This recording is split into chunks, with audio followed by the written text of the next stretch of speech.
तो आज की मूवी आपको देगी भर भर के मोटिवेशन। और अगर आप अपनी जिंदगी में कुछ नहीं कर पा रहे हो तो इस मूवी को देखने के बाद आपके मन में थोड़ी सी ये बात जरूर आएगी कि अगर ये इंसान कर सकता है तो मैं क्यों नहीं कर सकता। ये मूवी एक सच्ची घटना पर आधारित है और इस मूवी का नाम है 12th फेल। और आज पहली बार मैं इस मूवी को एक अलग तरीके से एक्सप्लेन करूंगा। तो मूवी स्टार्ट होती है सन 1997 में और हमको दिखाया जाता है चंबल। हाँ, वही चंबल जहाँ के डाकू काफी फेमस हैं। और ये है चंबल का छोटा सा गांव बिलगांव। और अब हमको दिखाया जाता है इस मूवी का मेन कैरेक्टर जिसका नाम है मनोज। पर भाई साहब यहाँ पर पर्ची बना रहे हैं क्योंकि मनोज भाई को 12th में पास होना है और मनोज के लिए 12th पास करना काफी जरूरी है। पर आखिर क्यों? तो अब कहानी ले जाते हैं थोड़ा पहले। ये बात है उस टाइम की जब मनोज के पिताजी सस्पेंड हो गए थे, क्योंकि मनोज के पिताजी काफी ईमानदार हैं और ईमानदार आदमी की एक खूबी है कि उसके लिए दुनिया में सबसे बड़ी उसकी ईमानदारी होती है। और मनोज के पिताजी को इसलिए सस्पेंड किया गया क्योंकि मनोज के पिताजी ने विधायक जी की फाइल को आगे नहीं जाने दिया। क्योंकि मनोज के पिताजी का ये कहना था कि जो पैसा इसमें लिखा है वो किसानों तक तो गया ही नहीं, वो गया है विधायक के पास, तो मैं इस पे कैसे साइन कर दूं। अब सरकारी सिस्टम के बारे में मुझको भी मालूम है और मुझको मालूम है कि ऐसे ईमानदार लोगों का एक जगह टिकना काफी मुश्किल होता है। और मनोज के पिताजी थोड़े गुस्सैल भी थे तो वो यहाँ पर अपने सीनियर को कूट देते हैं, इसीलिए मनोज के पिताजी सस्पेंड हो चुके हैं। पर मनोज के पिताजी काफी ईमानदार आदमी थे और उनको मालूम था कि जब गलती उनकी है नहीं तो उनको सस्पेंड क्यों किया गया। तो वो कहते हैं मैं जाऊंगा हाई कोर्ट। और इस बात को सुनकर मनोज की माताजी को काफी दुख महसूस होता है क्योंकि वो कहती है कि अगर तुम बाहर चले जाओगे तो हमारा पालन पोषण कौन करेगा। तभी अम्मा कहती है सुनो, मेरे भरोसे ना रही हो, मैं नहीं देने वाली पेंशन। तो मनोज कहता है कोई बात नहीं, मैं भी 12th पास हो जाऊंगा तो कोई ना कोई नौकरी मेरे को मिल जाएगी। और इसलिए मनोज उस दिन फर्रे बना रहा था। और यहाँ पर मनोज खुलेआम टीचर के सामने अपनी पर्चियों को सही क्रम में रखता है और हम लोग सोचते हैं अबे पर भाई साहब ये चंबल है, यहाँ पर कुछ भी हो सकता। तभी मास्टर कहता है अरे बेटा, पर्ची बनाकर मेहनत क्यों कर रहे हो, मैं तुमको सारे जवाब बोर्ड पर लिख कर बता दूंगा और अपने स्कूल का हर एक बच्चा पास हो जाएगा। पर मनोज के साथ साथ इन सारे बच्चों के किस्मत में आज पास होना नहीं लिखा था क्योंकि यहाँ पर आ जाता है DSP। और ये प्रिंसिपल कहता है अरे साहब जी आप मेरे साथ आइए, दरअसल ये जो हमारा स्कूल है ये विधायक जी का स्कूल है और वो नहीं चाहते कि ये बच्चे फेल वेल होए, वो चाहते हैं ये बच्चे पास हो जाए और छोटी मोटी नौकरी करके अपने घर का भरण पोषण कर ले। पर ये DSP था काफी ईमानदार और इस पुलिस वाले को रिश्वत देने के जुर्म में अंदर कर देता है। और अब यहाँ पर मनोज के पूरे परिवार में दुख का माहौल हो जाता है क्योंकि मनोज यहाँ पर 12th में पास नहीं हुआ और इसके पिताजी जाने वाले हैं हाई कोर्ट केस लड़ने के लिए, तो घर का खर्चा कैसे चलेगा। और ऊपर से दादी कहती है मेरे भरोसे मत रही हो, मैं नहीं देने वाली पेंशन। पर कोई बात नहीं, मनोज और उसका भाई एक टैक्सी चलाते हैं जिसको वो जुगाड़ बोलते हैं। पर उनके गांव में प्रधान जी की बसें चलती है और ये बस ड्राइवर नहीं चाहते कि उनके एरिया में कोई और धंधा करे। पर इसी बात को लेकर मनोज और उसके भाई की इस बस के कंडक्टर से बहस हो जाती है और ये कंडक्टर पहुंच जाता है सीधा विधायक जी के पास। और विधायक जी अपनी ताकत का इस्तेमाल करके इन दोनों भाई को और इनकी गाड़ी को अंदर कर देते हैं। पर ये दोनों भी चंबल के लौंडे थे तो ये लोग पुलिस वालों डरते मरते नहीं है, ये लोग बहस करते हैं कि मैंने क्या किया है, हमारी क्या गलती है, तूने मेरे को कैसे बंद किया। तभी ये पुलिस वाला कहता है मनोज से कि जा एक काम कर, तू अपने घर से दुलारी ले आ और आज अगर तू अपने भाई को बचाना चाहता है तो मेरे को मार दे या तो मैं तेरे भाई को मार दूंगा। और मनोज यहाँ से काफी रफ्तार में जाता है तो नानी लेने नहीं DSP के पास और DSP से कहता है कि तुम्हारे पुलिस वालों ने मुझे और मेरे भाई को विधायक के कहने पर जबरदस्ती बंद कर दिया। और तभी DSP मनोज की इस बात को सुनकर उसके साथ जाता है और वो समझ जाता है कि ये पुलिस वाला भी विधायक का चमचा है। और इस पुलिस वाले की खटिया खड़ी करने के बाद DSP मनोज और उसके भाई को रास्ते में रोक कर कहता है कि चलो मेरे साथ चलो, मैं तुमको छोड़ देता हूँ। अब DSP का ध्यान था रास्ते पे पर मनोज का ध्यान था DSP पे। मनोज को ये बात समझ में आ गई थी कि अगर कोई इंसान ईमानदार हो और उसके पास ताकत हो तो वो बदलाव कर सकता है। और जब ये DSP इन दोनों को घर के पास उतार देता है तब मनोज बड़े प्यार से पूछता है कि मैं आपके जैसा कैसे बनूंगा, मुझे आपके जैसा बनना है।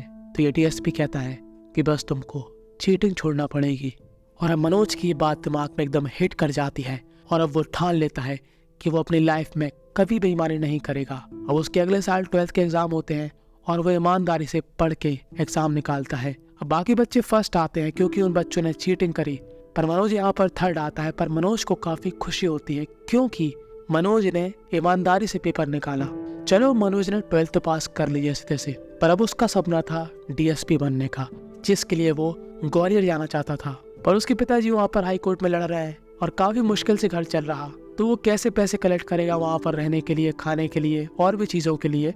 पर तभी उसकी दादी माँ मनोज को अपने पास बुलाती है और कहती है, बेटा ये ले मेरे जमा पूंजी, और बस अब जब तू अगली बार घर पे आना तो वर्दी में आना। और इस मूवी का ये वाला मोमेंट काफी ज्यादा इमोशनल था। मतलब हम लोग जिससे उम्मीद नहीं कर रहे थे, वो दादी माँ ने मनोज को इतना बड़ा सरप्राइज दे दिया। और अब मनोज खुशी खुशी अपना सामान लेकर अपने घर वालों को बाय बाय कहकर बस में बैठ जाता है, जहाँ पर एक महिला अपने बच्चे के साथ होती है। मनोज यहाँ पर काफी एक्साइटेड था कि वो तो भैया डीएसपी बनेगा, ग्वालियर जाएगा, पढ़ेगा लिखेगा और फिर ईमानदारी से अपनी ड्यूटी करेगा। वो इन्हीं सपनों में खोया हुआ था। और इंसान सपने कब देखता है? जब वो सोया हुआ होता है। और जब मनोज की नींद खुलती है तब वो क्या देखता है कि उसका लाल कलर का बैग तो यहाँ से गायब है। वो यहाँ पर कंडक्टर से पूछता है, मेरा बैग कौन ले गया? तब कंडक्टर कहता है, वो जो महिला थी तेरे बगल में, मुझे लगा वो उसका बैग है, क्योंकि वही ले गई थी वो वाला बैग अपने साथ, और वो बरुआ सागर में उतर गई थी और अब तो ग्वालियर में आ चुका।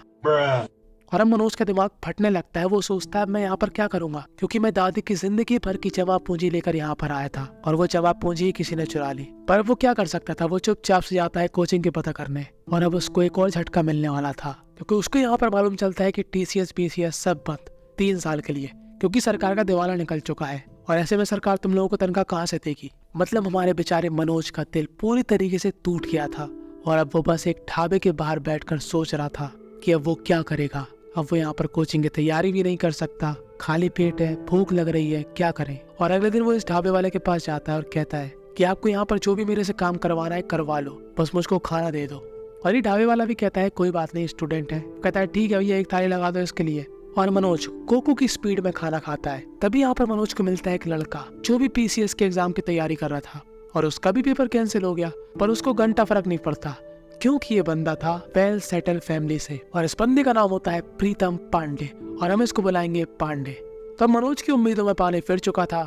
तभी उसको पांडे के मुंह से एक शब्द सुनाई देता है, जो होता है UPSC। और UPSC का मनोज को यू भी नहीं मालूम था। पांडे बोलता है, भाई UPSC निकालने वाला बन जाता है DSP का बाप, यानी कि IAS वाईएएस ऑफिसर जो होते हैं। और इतना ही सुन के मनोज के अंदर फिर से वही एनर्जी आ जाती है कि हाँ, मैं बनूंगा IAS ऑफिसर। और वो पांडे से रिक्वेस्ट करता है कि प्लीज मुझे अपने साथ दिल्ली ले चलो, मैं तुम्हारा सारा पैसा लौटा दूंगा काम वगैरह करके। अब पांडे नहीं चाहता था कि मनोज उसके साथ जाए, पर फिर भी पांडे कह देता है चल। पर दिल्ली पहुंचने के बाद मनोज की आंखें फटी की फटी रह जाती हैं, क्योंकि जब उसको दिखता है कि यहाँ पर लाखों लोग तैयारी कर रहे हैं UPSC की, और इसी घबराहट को दूर करने के लिए यहाँ पर एक बंदा उनको ले जाता है एक ऐसे इंसान के पास जो कि 3 साल से UPSC के एग्जाम दे रहा, जिनको लोग बुलाते हैं गौरी भैया। तो गौरी भैया एकदम नॉर्मल टाइप के इंसान होते हैं और वो समझते हैं कि लोग कैसे कैसे हालात से बाहर आते हैं। तो देखो, गौरी भैया होते हैं एकदम आम टाइप के इंसान। वो चाहते हैं कि वो लोगों की मदद करें। वो कम से कम फीस लेते हैं और अच्छे से अच्छा पढ़ाते हैं।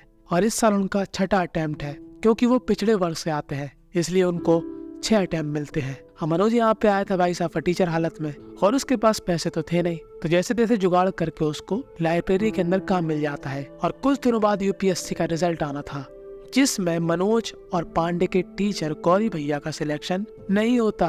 और पांडे सोचता है कि जब इसका खुद नहीं हो रहा तो ये मेरा क्या करवाएगा। और पांडे यहाँ पर चला जाता है इंग्लिश मीडियम वालों के साइड।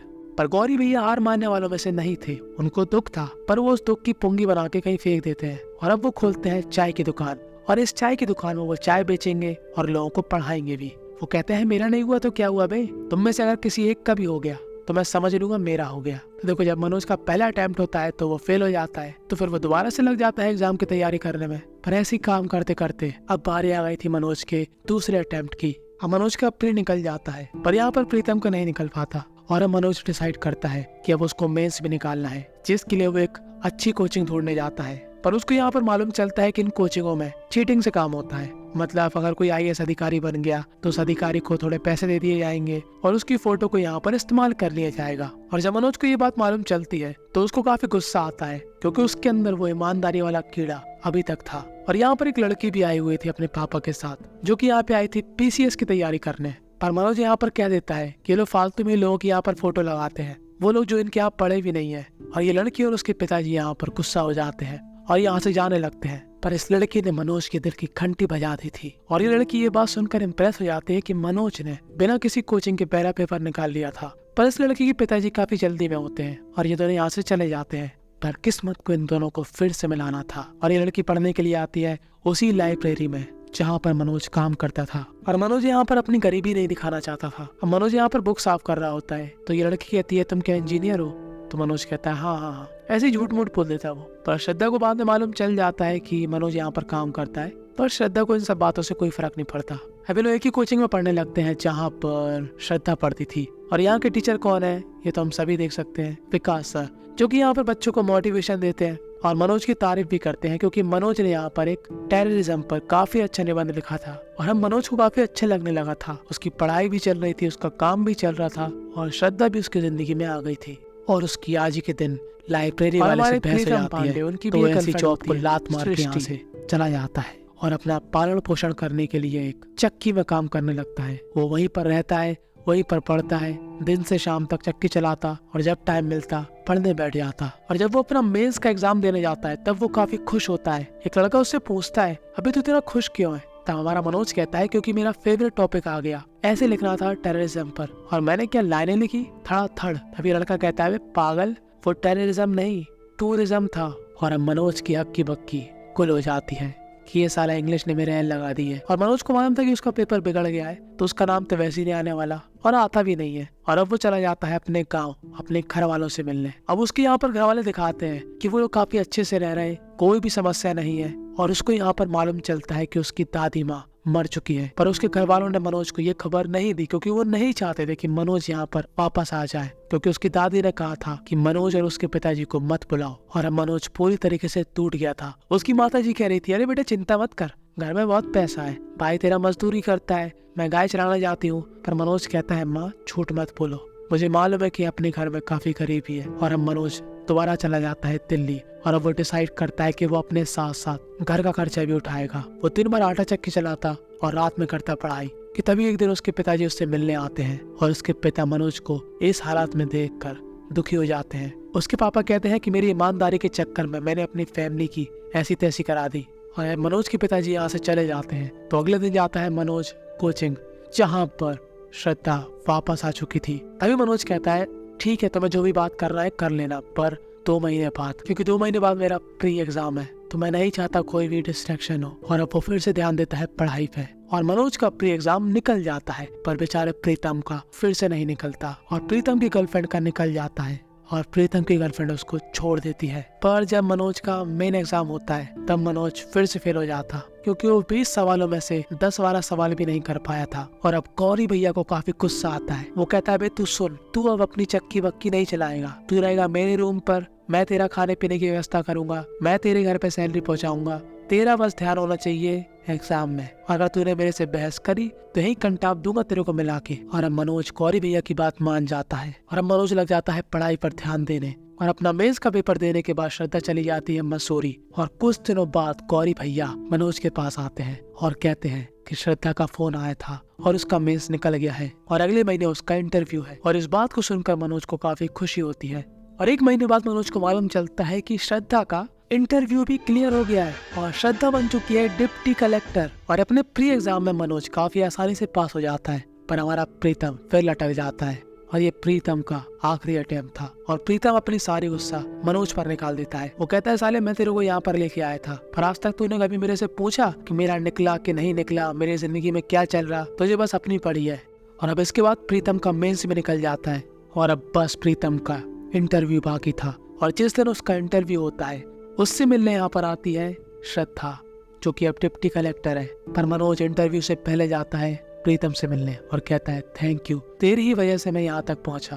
और जब यहाँ पर मनोज इंटरव्यू के लिए जाता है तब उसको ये चपरासी कहता है कि जो इंटरव्यू ले रहा है वो हिंदी मीडियम वालों से किलसता है और उसको ये मत बताना कि तुम 12th में एक बार फेल हो चुके हो। पर मनोज कहाँ मानने वाला, मनोज के अंदर था ईमानदारी का कीड़ा और मनोज साफ साफ कह देता है कि हाँ मैं 12th में फेल हुआ था। तो ये आदमी कहता है हम लोग फेलियर को चांस क्यों दे। तब मनोज यहाँ पर एक्सप्लेन करता है काफी अच्छी तरीके से कि मैं बदलाव लाना चाहता हूँ और अगर मेरा सिलेक्शन नहीं भी होगा तो मैं अपने गांव में जाकर टीचर बन जाऊंगा, बच्चों को पढ़ाऊंगा, पर बदलाव लाने की कोशिश मैं तब भी करूंगा। और जब उसका इंटरव्यू खत्म हो जाता है तब वो बाहर चला जाता है। श्रद्धा ने उसको एक पर्ची भी दी थी जिसमें उसने लिखा था कि अगर तुम IAS बनो या ना भी बनो पर मैं तुमसे शादी करूंगी। पर जब कुछ टाइम बाद इंटरव्यू का रिजल्ट आता है तब हमारे मनोज को मालूम चलता है कि मनोज का सिलेक्शन हो गया है और सभी लोग यहाँ पर काफी खुश होते हैं। मनोज भी खुश था, श्रद्धा भी खुश थी, प्रीतम भी खुश था और साथ ही साथ खुश थे गौरी भैया। और जब मनोज ये बात अपने परिवार को बताता है तब उसका परिवार तो खुशी के मारे